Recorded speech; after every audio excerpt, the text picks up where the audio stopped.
Oke, eh, saya senang balik ke Medan. Saya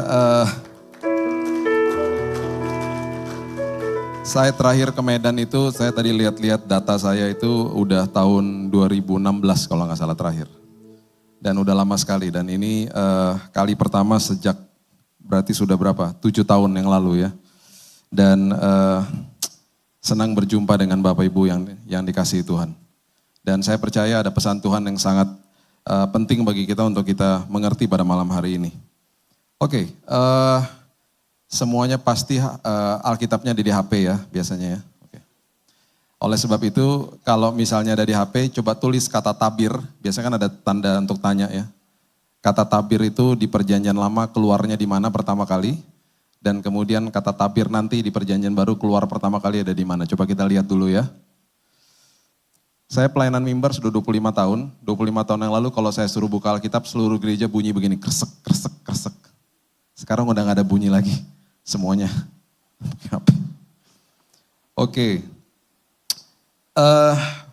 Tabir, kata pertama yang keluar di perjanjian lama itu pasti ada di Keluaran 26 ayat yang ke-31. Betul? Sama Alkitab kita ya? Saya bacakan dulu di ayat yang ke-30 supaya kita mengerti bahwa ini ada kaitannya dengan hidup kita hari ini. Ya, karena saya sedih sekali banyak orang Kristen yang sama sekali hidupnya tidak menikmati Tuhan, tidak enjoy, tidak menikmati perjalanan hidupnya dengan Tuhan. Keluaran 26 ini berbicara tentang pertama kali waktu sebuah tempat ibadah itu dibuat, tempat ibadah. Tempat ibadah itu adalah tempat di mana nantinya Tuhan akan hadir di situ. Dan semua ini akhirnya kita seringkali salah mengerti karena kita masih mengerti pakai cara yang lama. Ya, jadi mereka membuat tempat ibadah pertama kali itu namanya Tabernakel Musa atau Kemah Suci yang kita kenal. Kemudian ada Bait Allah 1, Bait Allah 2 dan sampai hari ini ada gedung gereja ini. Ya, oke. Ayat 30, Keluaran 26. Kemudian haruslah kau dirikan kemah suci sesuai dengan rancangan yang telah ditunjukkan kepadamu di atas gunung itu. Ada kata harus di situ. Dan kata harus akan keluar terus menerus. Ayat 31 dimulai juga dengan kata harus. Haruslah kau buat tabir dengan kain ungu tua, kain ungu muda, kain kirmisi dan lenan halus. Yang dipintal benangnya haruslah dibuat dengan ada kerubnya buatan ahli tenun. Makin ribet ya ayatnya ya, makin bingung kan? Haruslah ayat 32 keluar lagi. Engkau menggantungannya pada 4 tiang dari kayu penaga yang disalut dengan emas. Dengan apa kaitannya dari emas berdasarkan 4 alas perak. Ayat 33. Keluarlah kembali kata harus. Haruslah tabir itu kau gantungkan pada kaitan penyambung tenda itu. Dan haruslah kau bawa tabut hukum ke sana. Ke belakang tabir. Tabut hukum itu adalah lambang daripada hadirat Tuhan. Jadi hadirat Tuhan dibawa ke belakang tabir, dan perhatikan kalimat ini. Sehingga tabir itu menjadi pemisah bagimu antara tempat kudus dan tempat maha kudus. Dengan kata lain, tabir adalah pemisah dari hadirat Tuhan dengan manusia. Manusia dipisahkan dari hadirat Tuhan. Pada saat itu, jika manusia memerlukan sebuah pengampunan dosa, akhirnya timbul yang namanya hari pendamaian di mana manusia diperdamaikan dengan Tuhan. Yang memperdamaikan manusia dengan Tuhan itu adalah imam besar. Namanya imam besar Harun pada saat itu. Waktu dia mau masuk ke dalam ruang maha kudus, dari ruang kudus kalau kita lihat kemah suci itu ada 3 bagian, itu pasti ngejelimet lagi ngebahasnya. Intinya adalah dia harus masuk ke dalam ruang maha kudus, dia harus membuka tabirnya, sekali setahun dia buka tabirnya, dia bawa darah hewan. Dia percikan di atas tabut perjanjian, hadirat Tuhan turun, dan ketika hadirat Tuhan turun, Tuhan harus melihat manusia dari lensa hukum Taurat. Kalau manusianya atau imam besar tidak kudus, mati dia di situ. Jadi ada kemungkinan besar sehari sebelum dia harus masuk ke dalam ruang maha kudus di hari pendamaian, ada mungkin dia tumpengan dulu sama keluarganya. Karena ada kemungkinan besar dia besoknya mati. Dan ada kemungkinan besar keluarganya mengatakan kepada dia, Run, udah kudus gak kamu Run? Kamu udah mengadakan perjamuan gak bagimu sendiri? Persembahan-persembahan pengorbanan bagi dirimu sendiri supaya engkau menguduskan dirimu sebelum kau masuk ke dalam ruang maha kudus. Run, semoga engkau nggak mati besok Run. Abang Harun, balik ya besok bang. Itu adalah hari pendamaian. Hari yang sangat sakral, sangat luar biasa, dan juga mengerikan. Itu pemisah. Karena manusia waktu saat itu belum memiliki Yesus. Sekarang coba lihat, kata tabir pertama kali yang keluar ketika kita membuka perjanjian baru. Ya, Bapak Ibu gampang tinggal klik aja kata tabir keluar pertama kali pasti ada di Matius pasal yang ke-27. Dan pasti yang keluar adalah ayat 51. Betul? Sama Alkitab kita? Oke. Saya bacakan dulu ayat yang ke-50. Matius 27 ayat 50. Yesus berseru pula dengan suara nyaring lalu menyerahkan nyawanya. Oke, perhatikan prinsip ini baik-baik. Perhatikan, ikuti perlahan-lahan. Ya, pelajaran ini supaya Bapak Ibu mengerti siapakah Tuhan kita, supaya malam hari ini kita mengerti hatinya Tuhan seperti apa. Yang sangat mengasihi kita. Kita nyanyi lagu dari tadi, bahwa Tuhan itu sangat mengasihi kita. Tapi seringkali hanya sekedar lagu, kita pulang dari tempat ini, kita kembali ke dalam pemikiran yang salah. Perhatikan ini baik-baik. Yesus menyerahkan nyawanya. Sejak awal, kematian itu sudah ada. Sejak awal manusia diciptakan, kematian itu sudah ada. Dan kematian itu statusnya pada awalnya tidak ada kuasanya atas manusia. Ada kehidupan, ada kematian. Itu sebabnya Tuhan Allah berfirman begini kepada manusia, kamu jangan makan buah itu. Kalau kamu makan buah itu, you will surely die, bahasa Inggrisnya. Kamu pasti mati. Dengan kata lain, kamu akan mengaktifkan kematian. Kematian gak punya kuasa. Kematian bisa berkuasa atas manusia ketika kematian diberikan dosa. Dosa itu adalah kuasa yang diberikan kepada kematian sehingga kematian bisa membunuh manusia. Jadi itu sebabnya Tuhan bilang, selama kamu taat, kematian tidak akan bisa membunuhmu. Kematian ada tetapi kematian gak berkuasa atasmu, kamu akan hidup selamanya. Manusia jatuh dalam dosa, manusia mengaktifkan kematian. Manusia memberikan dosa itu sebagai kuasa kepada kematian, hari itu kematian mempunyai kuasa untuk membunuh manusia. Terjadilah kematian. Kematian itu bukannya berarti orangnya hilang, bukan. Kematian itu artinya adalah dipisahkan, makanya manusia dipisahkan dari hadirat Tuhan. Dan kemudian manusia juga mengalami kematian fisik, roh dipisahkan dari tubuh. Bapak Ibu, Yesus mengalami dua fase kematian juga. Dia menebus dosa manusia sama seperti pada awalnya manusia dipisahkan dari hadirat Tuhan. Itu sebabnya peluh bercampur darah di Taman Getsemani. Itu sebabnya dia mengalami proses yang namanya hematohidrosis. Di mana pada pertama kali dalam hidupnya dia dipisahkan dari hadirat Bapa. Itu sebabnya dia berteriak di kayu salib, kenapa engkau tinggalkan aku? Itu fase kematian pertama. Sekarang perhatikan prinsip ini baik-baik. Orang Yahudi, bangsa Romawi, tentara Romawi, tidak ada satupun yang bisa membunuh Yesus. Yesus menyerahkan nyawanya. Gak ada yang bisa bunuh dia. Jadi kalau ada orang ini bunuh dia, tentara serdadu Romawi bunuh dia. Itu salah, bukan. Yesus menyerahkan nyawanya. Saya mau kita mengerti prinsip dari kata ini, menyerahkan nyawanya. Sekarang perhatikan ini baik-baik. Satu-satunya manusia yang dilahirkan ke muka bumi, Tuhan menjelma menjadi manusia yang lahir tanpa dosa dan hidupnya tidak ada dosanya. Sekarang bagaimana supaya akhirnya kematian bisa membunuh dia? Karena dia gak ada dosanya. Kematian gak punya kuasa untuk membunuh dia karena dia tidak ada dosanya. Yang dia lakukan adalah dia mengambil semua dosa manusia, termasuk dosa kita yang belum ada pada saat itu. Ditimpakan di atas tubuhnya, ditimpakan di atas hidupnya, kemudian dia datang menghampiri kematian dan dia katakan, sekarang aku berikan kamu kuasa, kamu sekarang aku validasi, kamu bisa bunuh saya. Itu arti menyerahkan nyawa.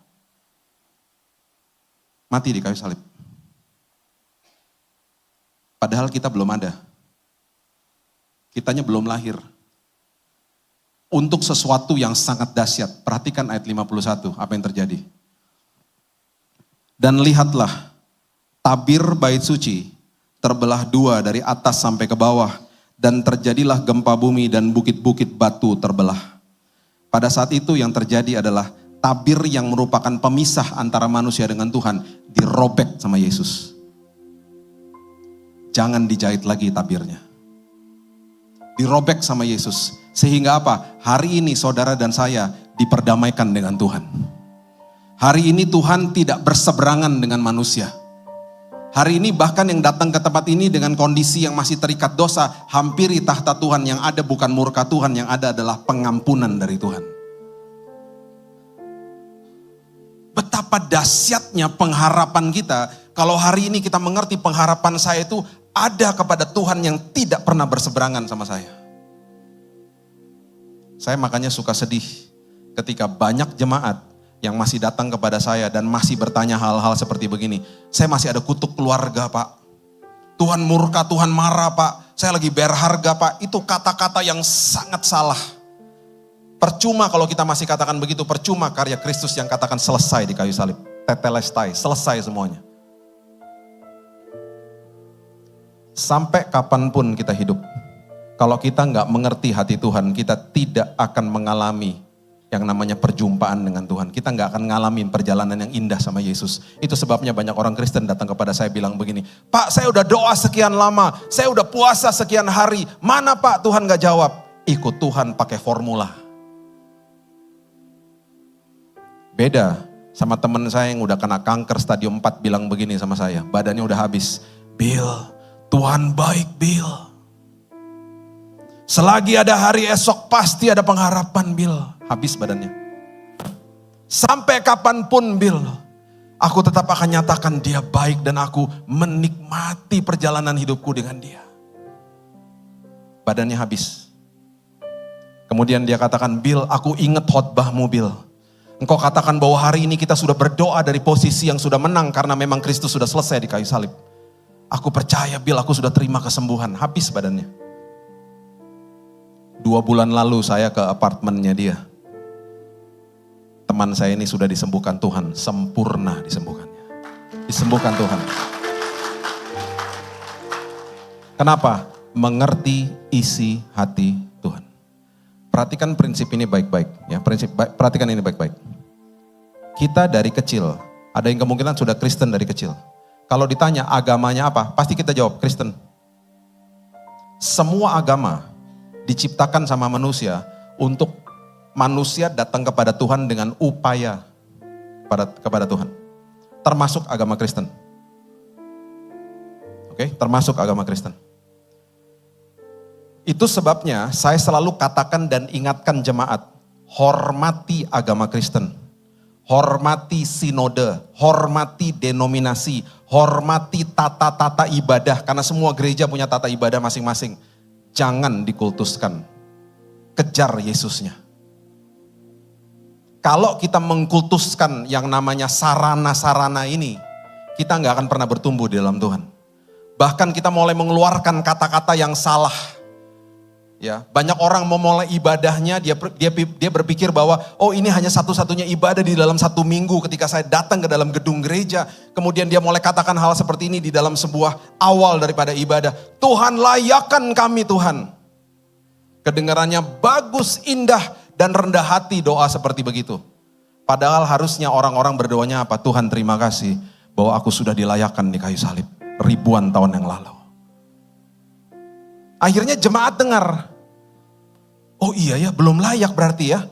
Karena kita harus dilayakkan dulu, berarti apa? Aku harus ikut ibadah, nyanyi dulu, perjamuan, persembahan, dengar khotbah, doa berkat, pulang baru aku dilayakkan.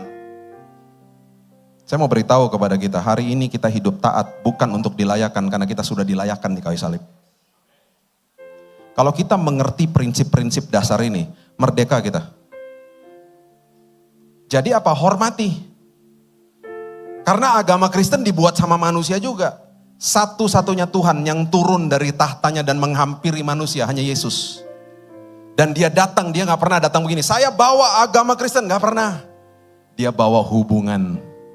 Itu sebabnya dia selalu kasih tahu, yuk belajar daripadaku. Makanya kuk yang kupasang itu ringan. Kemudian kalimat berikutnya dikatakan apa? Learn from me, belajar daripadaku. Belajar isi hatiku nak. Supaya kamu ngerti siapa aku. Bahwa aku sangat sayang sama kamu. Akhirnya pengharapan kita betul-betul pengharapan yang memerdekakan hidup. Karena kita tahu bahwa Tuhan kita gak berseberangan sama kita. Banyak orang berpikir bahwa kalau saya datang ke gedung gereja bahwa itu adalah tempat ibadah. Betul, ini salah satu tempat ibadah. Saya mau beri pengertian ini kepada kita. Di Matius 12 ya, nanti baca sendiri di rumah. Yesus mengatakan begini kepada murid-muridnya, sebentar lagi ada yang melebihi bait Allah. Mereka bingung karena mereka melihat bait Allah kedua yang didirikan sama Zerubabel, kemudian direnovasi sama Herodes, bait Allah yang megah. Markus 13 mereka keluar dari bait Allah, Yesus bilang apa? Sebentar lagi akan hancur nih semuanya. Bapak Ibu kalau ke Yerusalem itu batu-batu bekas bait Allah kedua masih ada di situ. Kalimat itu dipertajam sama Paulus, tubuhmu adalah bait Roh Kudus. Makanya kita ini semuanya adalah gereja Tuhan. Ini gedungnya. Ketika nanti doa berkat disampaikan di tempat ini, gak boleh ngomong begini, aku sudah selesai ibadah. Karena ibadah tidak pernah selesai. Karena saya gerejanya, ketika saya keluar dari tempat ini, kemanapun saya pergi tempat itu berubah jadi tempat ibadah karena saya gerejanya. Kalau tidak suami istri yang bertengkar di dalam mobil ketika mau masuk ke dalam gedung gereja, dia akan bilang, ibadah dulu nanti lanjut lagi ya. Masuk ke dalam gedung gereja, shalom shalom, munafik semuanya. Shalom shalom, tempat ibadah, dia pikir tempat ibadah. Selesai doa berkat sampai mobil, masuk mobil. Sampai mana tadi? Kamu pikir, kalau kau pikir aku lupa ya? Sampai mana tadi? Berlanjutan. Kita masuk ke dalam rumah kita berubah jadi tempat ibadah. Mengasihi suami, mengasihi istri, mengasihi orang tua, mengasihi anak kita. Kita masuk ke dalam tempat pekerjaan kita di hari Senin. Oh itu luar biasa, itu saya gak punya waktu untuk bahas itu. Dahsyat prinsipnya. Pertama kali manusia diciptakan, kalau kita lihat di Kejadian 1 ayat 26, manusia diciptakan diberikan bumi. Kejadian 2 ayat 5, manusia diberikan tempat pekerjaan. Belum ada semak, belum ada tumbuhan, karena belum ada hujan, karena belum ada pengelolanya. Manusia gak pernah dikasih gereja waktu diciptakan Tuhan pada awalnya. Manusia diberikan tempat pekerjaannya, marketplace. Jangan pisahkan hari Minggu sama hari Senin. Semua hari adalah hari kudusnya Tuhan. Kita fungsinya berbeda-beda, tempat ibadahnya beda-beda. Hari Minggu tempat ibadahnya di tempat ini. Hari Senin ibadah saya di mana? Di tempat pekerjaan saya. Jadi ketika saya masuk ke tempat pekerjaan saya, tempat itu berubah jadi tempat ibadah. Saya tidak akan curi waktu, saya akan berikan yang terbaik sama customer saya. Walaupun saya kerja di tempat yang bos saya itu mungkin nyebelin dan lain sebagainya, saya kerja buat kerajaan sorga. 2 Korintus mengatakan kita adalah utusan, berarti ambasador duta besar kerajaan sorga. Yang bayarin gajinya duta besar Amerika yang tinggal di Jakarta siapa? Kerajaan apa? Siapa? Negara Amerika yang bayarin. Gajinya. Bayar kebutuhan kita hari ini. Siapa yang menanggung kebutuhan dan hari esok kita? Kerajaan sorga, karena kerajaan sorga yang kirim kita. Berarti apa? Kebutuhan kita setiap hari sudah dipenuhi sama Tuhan. Bahkan Tuhan sudah ada di hari Jumat besok menyiapkan yang terbaik bagi Bapak Ibu sekalian. Makanya Yesus mengatakan apa di Matius 6 ayat 31? Jangan khawatir dan berkata, apakah yang akan kamu makan, minum, dan pakai? Khawatirnya dibahas, berkatanya gak pernah dibahas. Berkata itu berarti ngeluh. Dan apa setelah mengeluh? Pinjam-pinjam uang. Saya gak ngomongin KPR ya. Saya gak ngomongin yang namanya, itu ada ranah hukumnya sendiri. Angkat telepon, pinjam-pinjam uang. Itu sama aja kalau anak saya keluar dari rumah saya bilang begini sama tetangga, pinjam uang dong om, tante. Bukannya kamu anaknya Pak Billy. Besok bukannya nanti disediakan makanan, belum lihat. Pinjam dong, minta dong, bagi dong. Yang malu siapa? Saya. Kita nih anak raja loh. Saya punya teman ya, tokonya udah mau bangkrut. Mobil niaga 2 bulan gak bisa dibayar. Didatengin debt collector. Kurang kepepet apalagi coba. Didatengin debt collector, dia ingat khotbah ini. Dia bilang saya gak mau mengandalkan manusia. Gak mau dia, saya mau menikmati perjalanan sama Tuhan. Dia udah gak bisa bayar, bisnisnya udah hampir hancur kok. Ini yang terjadi, ini adalah seorang yang merupakan teman istri saya. Jadi ini bukan katanya-katanya ya. Ini adalah orang yang merupakan teman kami. Didatengin debt collector, dia bilang begini sama debt collectornya, Pak, saya sudah tidak punya uang, Bapak marah-marah tetap aja saya gak punya uang. Akhirnya yang terjadi adalah dia buatin kopi debt collectornya. Waktu dia buatin kopi, mungkin kopinya ada urapan Tuhan, saya gak tahu. Waktu debt kolektornya pulang, besoknya debt kolektornya itu WhatsAppin dia. Dan saya baca sendiri WhatsAppnya. WhatsAppnya berbunyi begini, "Ibu, saya kasihan sama ibu. Saya sudah sepakat sama orang sales. Saya akan bayarin dulu tunggakan ibu yang 2 bulan karena tanggung dan sayang bu kalau mobilnya diambil. Mobil niaga ibu. Kami bayarin nanti kalau ibu ada uangnya, ibu bisa nyicil ke kami, gak usah pakai bunga bu." Saya gak pernah dengar debt kolektor bayarin hutang. Kan tugasnya nagih hutang. Kok ada debt kolektor bayarin hutang, itu berarti debt kolektor di zaman Roh Kudus, amin.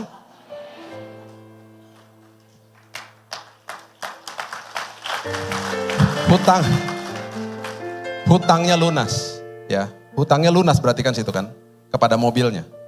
Ya dibayarin. Tapi kan dia masih punya hutang sama debt kolektor. Iya kan? Besoknya. Ada temannya WhatsApp dia. "Ci, itu mobil niagamu gak dipakai?" "Enggak, aku sewa ya." "Oh silahkan." Mereka nego harga, nego waktunya, dan hari itu juga ditransfer persis uangnya untuk bayar tunggakan 2 bulan. Dalam hitungan 2 hari mobilnya lunas. Orang yang sudah kepepet seperti begitu, udah terpojok seperti begitu, banyak yang teriak dan akhirnya pakai apa? Pakai usahanya sendiri. Janji Tuhan adalah ya dan amin. Kita menyembah raja atas segala raja, sumber atas segala sumber. Itu sebabnya gak usah takut. Nikmati hadirat Tuhan bersama-sama dengan kita. Coba lihat Ibrani, pasalnya yang ke-6, ayat 19 sampai 20 mengatakan begini. Ibrani pasal yang ke-6 ayat 19 dan sampai 20. Pengharapan kita adalah sauh yang kuat dan aman bagi jiwa kita. Pengharapan kita tuh membuat kita tersenyum. Kenapa? Yang telah, gak ada kata harus, yang telah dilabuhkan sampai ke belakang tabir. Jadi waktu Yesus mati di kayu salib, yang menjadi imam besar pada saat itu adalah dia. Dia masuk ke dalam ruang Maha Kudus. Dia gak pernah bawa darah hewan Bapak Ibu, dia bawa darahnya sendiri. Dia bawa harapan kita dan dia bilang, "Nak, kamu pasti punya banyak harapan. Aku bawa harapanmu nak. Aku masuk dan aku membuka tabir. Bukan sekedar dibuka. Kalau dulu imam besar buka tabir, tabirnya ketutup lagi, tetap terpisah. Hari ini tabirnya udah dirobek sama Yesus. Dia menembus tabir itu, dia bawa harapan kita, dia kaitkan ke dalam tahta kerajaan sorga. Itu sebabnya dikatakan begini di ayat yang ke-20, di mana Yesus telah masuk sebagai perintis bagi kita, ketika ia menurut peraturan Melkisedek menjadi imam besar sampai selama-lamanya.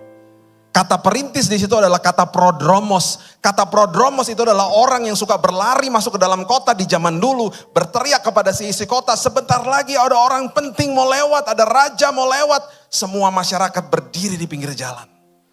Dan ketika raja lewat, ketika orang penting lewat, mereka tepuk tangan. Tahukah Bapak Ibu, yang masuk ke pelataran sorga, yang menjadi prodromos bagi kita, yang menjadi perintis bagi kita itu adalah Yesus. Dia yang berteriak kepada si isi sorga, sebentar lagi ada orang penting mau datang, mau menghampiri tahta Tuhan. Siapa? Saudara dan saya. Betapa dahsyatnya prinsip ini. Sehingga dia ambil pengharapan kita, dia bawa sampai ke belakang tabir karena sudah dirobek sama dia. Manusia dengan Tuhan sudah diperdamaikan. Itu sebabnya ya, seringkali dari atas mimbar didengungkan hal-hal seperti begini. Ayo berikan yang terbaik, kita bingung. Berikan terbaik itu apa? Berikan yang terbaik itu berarti saya ngikutin tata ibadah, itu yang terbaik. Itu salah satunya. Berikan yang terbaik, akhirnya kita bingung karena kita gak pernah terima yang terbaik. Saya gak bisa kasih uang kalau saya gak punya uang. Saya gak bisa kasih waktu kalau saya gak punya waktu. Saya gak bisa kasih yang terbaik kalau saya gak pernah punya yang terbaik.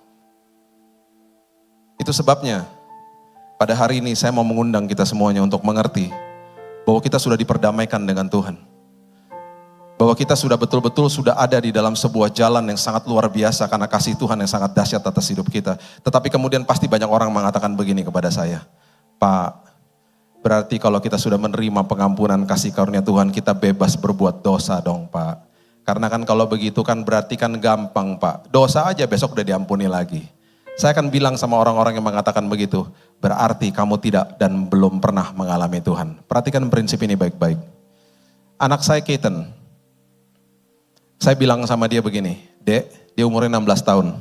Dia masih duduk di bangku SMA. Saya bilang, Dek, hati-hati. Di Jakarta, di Jabodetabek itu ada 18 juta motor. Motor di Jakarta itu belok dulu baru lihat. Belok baru lihat. Bahkan ada yang belok dan tidak pernah lihat. Bagi saya itu misi bunuh diri udah. Berapa kali hampir ketabrak sama mobil.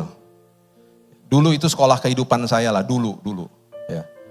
Tapi saya udah lulus ya, kata istri saya dulu. Dulu motor itu kan suka nyalip-nyalip mobil ya kan. Jadi pernah dulu ya, tahun-tahun 2018 kalau nggak salah.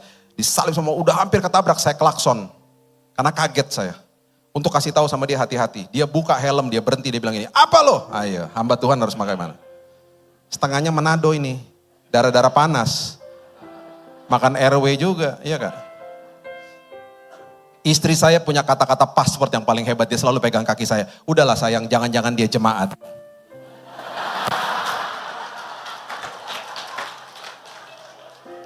Saya kalau dengar kata jemaat langsung hati saya berbelas kasihan.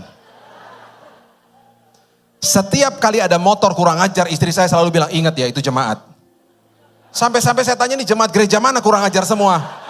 Enak aja, dikit-dikit jemaat. Tapi ketika saya dengar kata jemaat, saya langsung luluh hati saya memang. Karena saya selalu berpikir, aduh iya ya, mungkin dia tadi dimarahin sama istrinya, atau ada kejadian yang tidak enak. Udahlah, karena di jemaat sudahlah, biarin aja, dia mau marah-marah terserah lah. Kasihan, saya punya rasa iba sama jemaat. Itu istri saya tahu, makanya dia bilang, jemaat. Di tahun 2018, saya nggak pernah lupa tiba-tiba ada motor yang seperti begitu. Dan saya diam aja di mobil, karena memang udah nggak terpengaruh ya. Tiba-tiba istri saya bilang gini, kok kamu diam aja barusan? Aku yang kesel kok kamu diam aja. Lulus sekolah kehidupan. Semua kita punya sekolah kehidupan, amin. Lulus. Jadi saya bilang sama anak saya bilang, Dek, hati-hati kalau buka pintu mobil. Ya, hati-hati. Berapa bulan yang lalu teman saya nginep di rumah, teman baik saya. Ya, salah satu staf kami. Terus dia bilang gini, Bill besok saya anterin aja. Abang besok saya anterin adek ke sekolah. Abang kan besok ada pelayanan. Oke. Siang-siang saya ketemu sama teman saya itu, dia bilang gitu. Bang, mobilnya penyok bang. Ditabrak motor. Aduh kenapa tadi pagi si adek buka pintu dia gak lihat. Ketabrak motor. Saya lihat, aduh penyok. Malam hari waktu saya ketemu anak saya didik kedua anak saya dengan kasih karunia Tuhan. Saya gak pernah gini-giniin mereka dari mereka kecil. Banyak orang tua kalau marah sama anaknya begitu kan. Anak siapa? Anaknya bingung. Anak kamu kok nanya gimana? Ketika mereka berbuat nakal waktu mereka masih kecil. Yang saya lakukan adalah begini. Saya berlutut di depannya mereka. Dan ini pertanyaan saya kepada mereka. Apa yang saya bisa lakukan supaya kamu tidak mengulangi perbuatan kamu lagi? Di saat itu anak saya langsung tahu bahwa bapaknya tidak berseberangan sama dia. Sama seperti Yesus, dia tidak berseberangan sama kita. Anak saya akan nangis di pundak saya. Dan saya akan peluk dia dan saya akan bilang, Dek, disiplinnya apa kalau kamu ulangi perbuatanmu lagi? Oh dia akan sebut disiplinnya. Dia akan kasih tahu nanti ambil mainanku, nanti jangan ajak aku ke sana. Ketika dia berbuat itu lagi dan dia menjalankan disiplinnya, dia tidak kepahitan sama orang tuanya. Saya didik mereka seperti itu dari kecil. Saya menuai hasilnya sekarang. Anak saya Raina sekarang ada jauh dari saya. Dia tinggal di Amerika, dia baru selesai lulus sekolah. Dan setiap bulan dia ada jadwal khotbah di sana. Umur 23 tahun. Khotbah ke anak-anak youth. Hatinya sangat berapi-api buat Tuhan. Dididik di dalam kasih karunia Tuhan. Semua bapak-bapak yang ada di tempat ini ingat. Jangan membangkitkan amarah di hati anak-anakmu. Didik mereka seperti Yesus mengasihi kita. Karena firman Tuhan mengatakan, kasihilah sesamamu sama seperti Kristus mengasihimu. Bukan sama seperti orang itu mengasihi kita, bukan.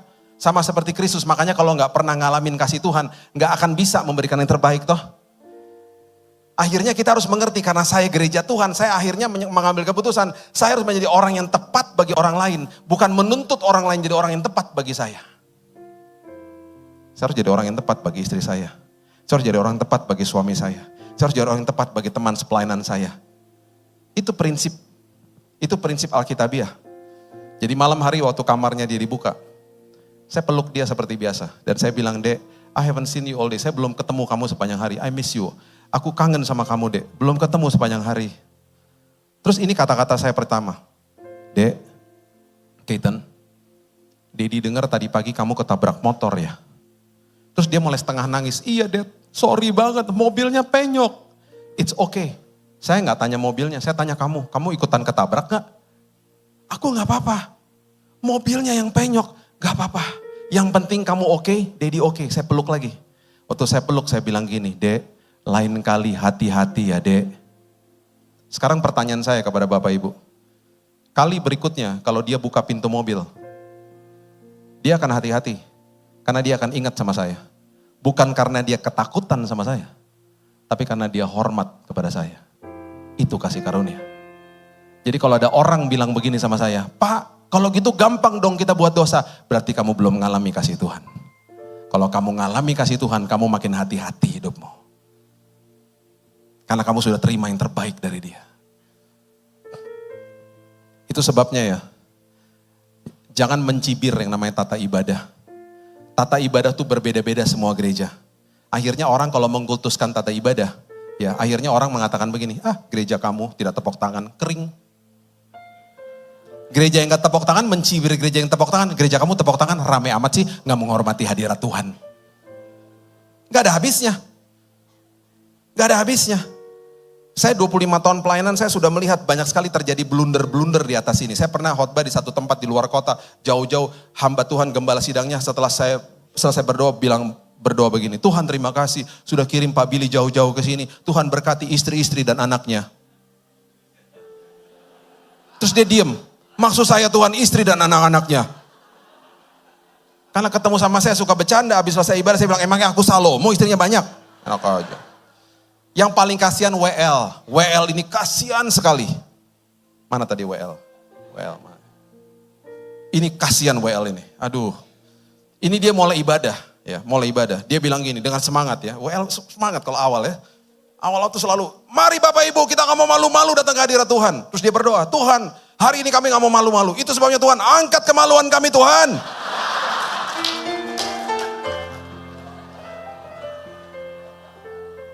Aduh, itu saya kasihan ya. Maksudnya gini loh, dia maksudnya baik, ngucapnya salah. Baru awal ibadah coba. Sampai dia gak bisa pimpin dengan benar itu sepanjang ibadah. Waktu dia habis ngomong begitu kan jemaat pada tahan ketawa kan. Sampai akhirnya jemaat udah gak bisa tahan ketawa ketika ada jemaat di belakang yang berteriak.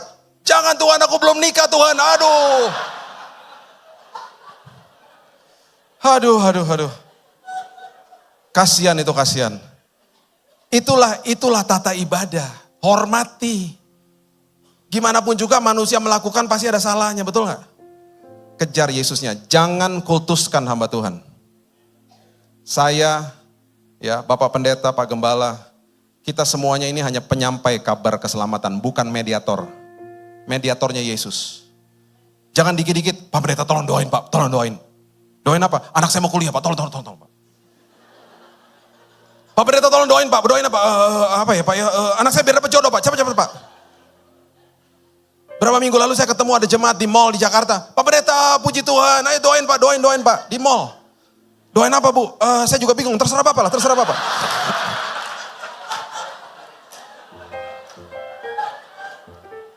Saya rasa kayak dukun tau gak lama-lama. Lama-lama kayak saya charge ya.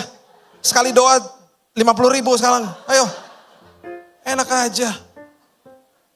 Itu sama aja. Saya punya adik, ya adik saya Jesse pasti juga mungkin pernah lihat ya. Dia barusan dari Medan juga katanya. Itu sama aja kalau adik saya datang ke saya ngomong begini, Bill, bilangin sama papa mama, ya, tolong bilangin sama papa mama besok aku pengen banget, ya, makan roti, tolong beliin. Saya akan bilang apa sama dia? Ngomong aja sendiri. Ngomong sendiri dah. Enggak, kan kamu lebih dekat. Kan kamu lebih dekat. Itu pemikiran banyak jemaat. Kita ini kakak beradik di dalam keluarga besar Allah. Bapaknya satu. Yuk aktifkan imannya dong. Alami Yesusnya masing-masing. Betul, kita kadangkala kita memerlukan sebuah doa karena kita lemah. Betul, dan itu gak apa-apa. Tapi ayo aktifkan imanmu juga. Berapa tahun yang lalu, kira-kira 10 tahun yang lalu, ada 7 orang sakit di dalam 1 tahun yang saya doakan semuanya meninggal. Ayo. Sampai nama saya waktu kira-kira 10 tahun lalu itu sampai sedikit-sedikit tenar juga. Gara-gara pendeta kalau doain orang cepat ketemu Yesus katanya. Sampai saya ditelepon sama satu keluarga, Pak Pendeta. Kami mendengar Pak, Bapak kalau doain orang cepat ketemu Yesus. Ini Pak, kami sudah berembuk Pak, kami mau undang Bapak ke rumah. Kenapa? Karena ini Papa sedang sakit. Dan kata dokter Papa sudah tidak ada harapan. Jadi kami sudah berembuk, kami mau Pak Pendeta datang untuk doakan Papa. Saya tanya dong, doain apa? Jawabannya rohani sekali, supaya yang terbaik terjadi Pak. Yang terbaik terjadi. Supaya Papa cepat-cepat mati. Kacau. Karena kenal jadi saya datang sama istri saya di tengah-tengah jalan. Saya bilang sama istri, lucu juga biasanya hamba Tuhan dipanggil untuk doa kesembuhan. Ini doa kematian. Waktu saya sampai di sana, saya datang cuma sama istri berdua. Saya doakan omnya. Oh sudah gak bisa bangkit dari tempat tidur. Om saya doa ya om, kita berdoa. Di tengah-tengah doa tiba-tiba si om bilang begini sama saya. Yang saya lihat tadi datang itu lebih dari 2, bukan kamu berdua. Saya langsung dalam pikiran saya, wow malaikat-malaikat Tuhan bersama dengan saya. Keluarganya beda lagi. Keluarganya ini kan saling bicara saya dengar. Malaikat penjemput, malaikat penjemput. Ini gimana sih? Setelah selesai berdoa, kami pulang, seminggu setelah itu saya dapat telepon dari keluarga. Pak, mujizat terjadi Pak. Aduh saya kaget. Mujizat apa? Papa sembuh total. Seperti dapat organ baru Pak, udah bisa jalan-jalan ke mall, tambah kuat, tambah luar biasa. Wih saya senang banget, saya bilang istri saya, sayang itu si om sembuh. Istri saya bilang gitu, oh luar biasa, pasien pertama sembuh. Yang lainnya meninggal semua. Jangan mengkultuskan hamba Tuhan. Kedaulatan dalam tangan Tuhan, alami Yesus sendiri. Saya akan tutup dengan kisah saya, mungkin udah sering dengar ya kisah saya. Saya terdiagnosa kanker tahun 2019. Dan saya ini adalah praktisi hidup sehat. Saya makan sehat, saya olahraga, bahkan saya trainer. Saya selalu mempunyai prinsip bukan sekedar jiwa dan roh yang harus sehat. Tubuh juga harus sehat. Jadi saya makan sehat. Saya olahraga sehat, bahkan saya train orang di gym. Dan saya gak pernah mungut biaya, saya train teman-teman saya. Ada beberapa yang jadi juara bahkan. Satu hari, Bapak Ibu pasti sudah dengar kesaksian saya. Saya terdiagnosa kena cancer karena ada deodoran yang masuk ke dalam tubuh saya. Faktor eksternal, ada zat kimia masuk. Waktu saya berhadapan dengan dokter, singkat cerita saja.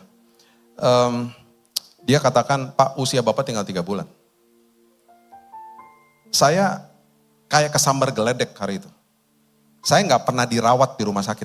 Seumur hidup saya gak pernah dirawat. Karena tubuh saya sehat. Dan tanpa saya sadari, saya percaya diri sama pola hidup sehat saya. Makanya setelah saya sakit, akhirnya saya baru sadar bahwa hidup sehat, pola hidup sehat hanya memberikan badan kita fit. Kesehatan itu datang dari Tuhan. Jadi saya waktu menerima berita itu, saya gak pernah lupa waktu saya di kamar, waktu saya masuk ke rumah sakit, itu darah saya udah habis, darah merah udah habis. Darah merah kalau habis, itu kita megap-megap karena darah merah itu penghantar oksigen. Saya gak bisa napas. Saya masuk udah di kursi roda. Di hari pertama, saya gak pernah lupa yang menghampiri saya adalah dokter namanya Dr. Grace. Kok bisa ya Tuhan kirim namanya Dr. Grace. Grace bahasa Indonesia kan kasih karunia kan. Jadi saya waktu dia masuk kamar, dokter kasih karunia. Halo dok. Dia yang membacakan protokol kemo saya. Dia membacanya dengan terbata-bata. Karena dia di tengah-tengah itu dia menghela napas berkali-kali. Dia bilang, Pak kami mohon maaf. Kami harus menginjeksi tubuh Bapak. Kami harus bolongin dada Bapak. Dan kami harus masukkan cairan kemo yang paling keras. Karena usia Bapak sudah hanya 3 bulan Pak. Pak, cairan kemo yang kami masukkan adalah cairan kemo yang paling keras. Dan itu akan netes di tubuhnya Bapak setiap hari. Sekitar 500 mili per hari, sekitar begini. 600 mili.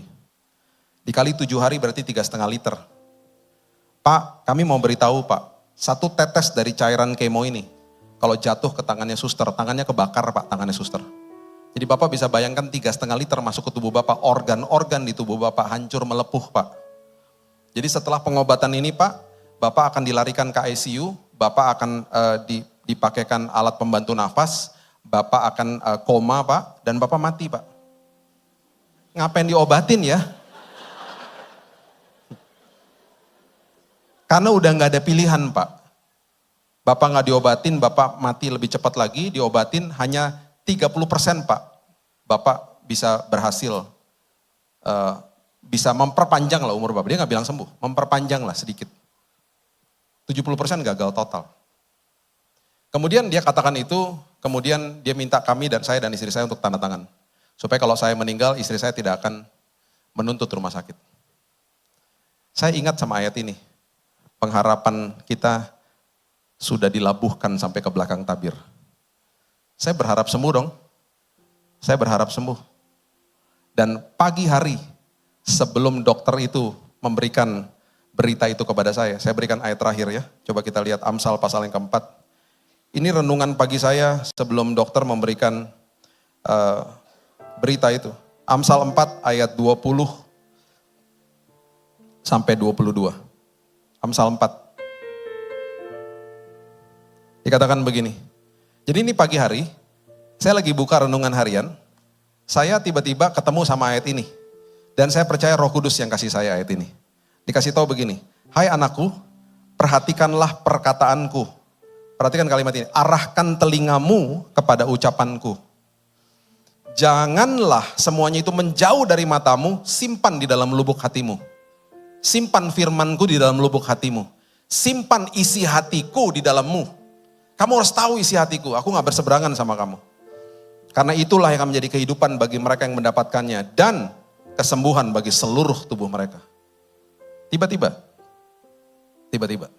setelah dokternya keluar, dengan kondisi menangis saya dan istri saya.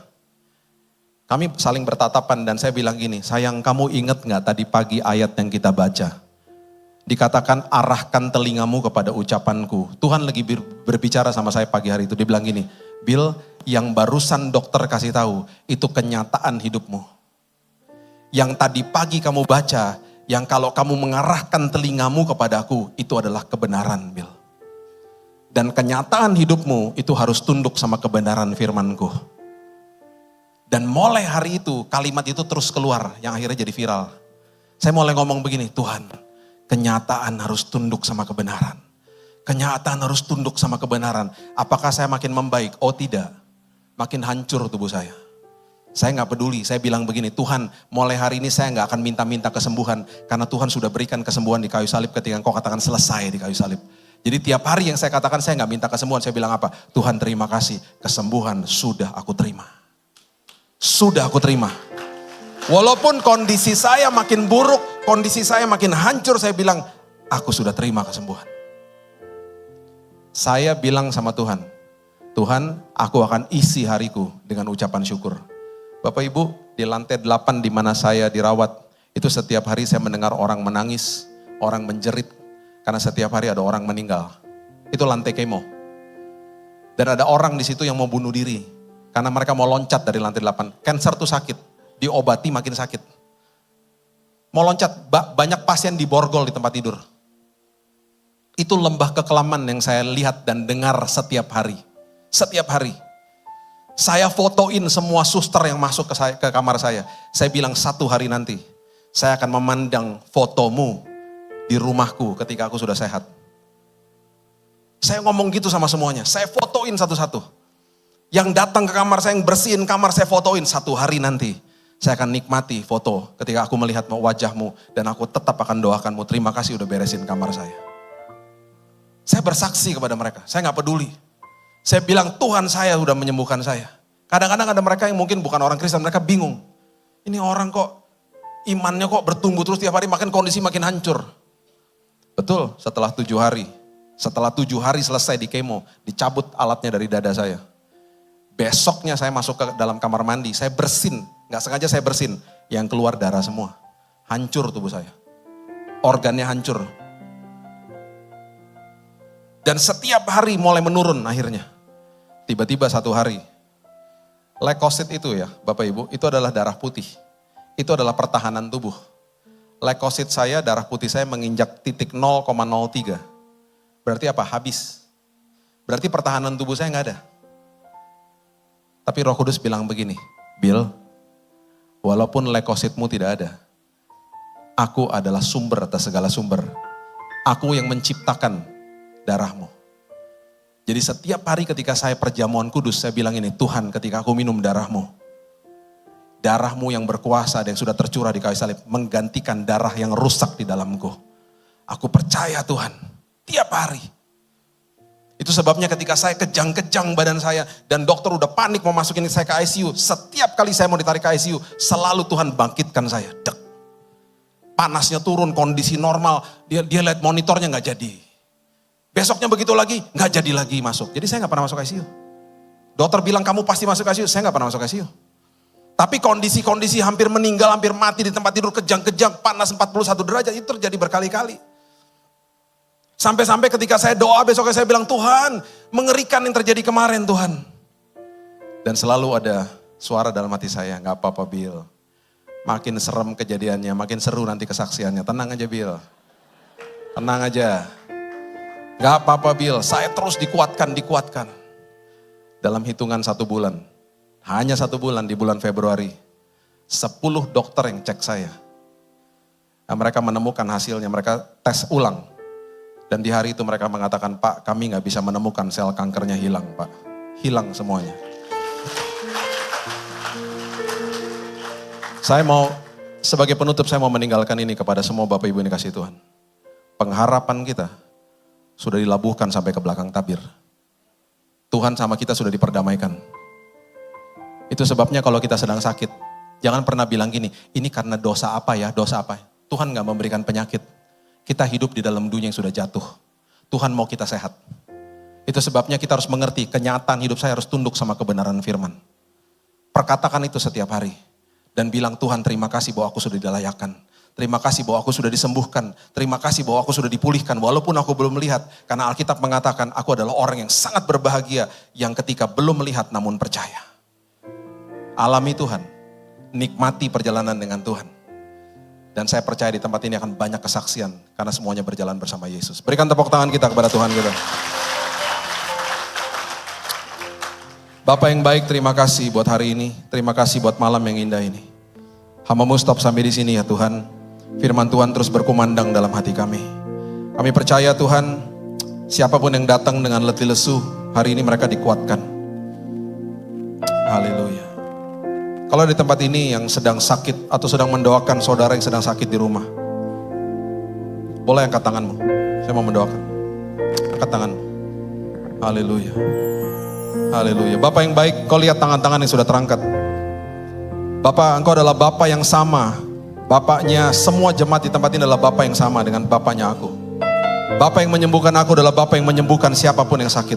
Pada malam hari ini Tuhan, aku perkatakan kepada semua penyakit yang ada di dalam tubuh-tubuh mereka, pergi dan enyah tinggalkan tubuh mereka, karena tubuh mereka adalah bait Roh Kudus dalam nama Yesus. Dalam nama Yesus. Dalam nama Yesus. Dari atas kepala sampai ujung kaki engkau sembuh. Kesembuhanmu komplit, kesembuhanmu sempurna, kesembuhanmu permanen. Engkau terima dari Tuhan. Dalam nama Yesus. Dalam nama Yesus. Dan bahkan keluarga kami, teman kami mungkin yang kami sedang doakan, siapapun mereka Tuhan, jamah hidup mereka hari ini dengan kesembuhan yang sempurna. Berikan mereka umur panjang ya Tuhan. Berikan mereka Tuhan pengertian yang makin jelas, berjalan bersama Tuhan itu nikmat. Dan berikan mereka Tuhan purpose, tujuan mengapa mereka masih hidup sampai hari ini. Terima kasih Bapa, terima kasih Tuhan. Kami percaya kesembuhan sudah kami terima. Kami percaya pemulihan sudah kami terima. Kami percaya Tuhan, hari ini mujizat sudah terjadi. Karena kami menyembah sumber atas segala sumber, raja atas segala raja. Terima kasih Bapa yang baik. Terima kasih Tuhan Yesus. Materaikan firman ini Tuhan, karena kami juga sudah dimateraikan oleh Roh Kudus. Hanya di dalam nama Tuhan Yesus, Juru Selamat kami yang agung, kami sudah berdoa dan mengucap syukur. Kita sama-sama katakan, amin, amin, haleluya.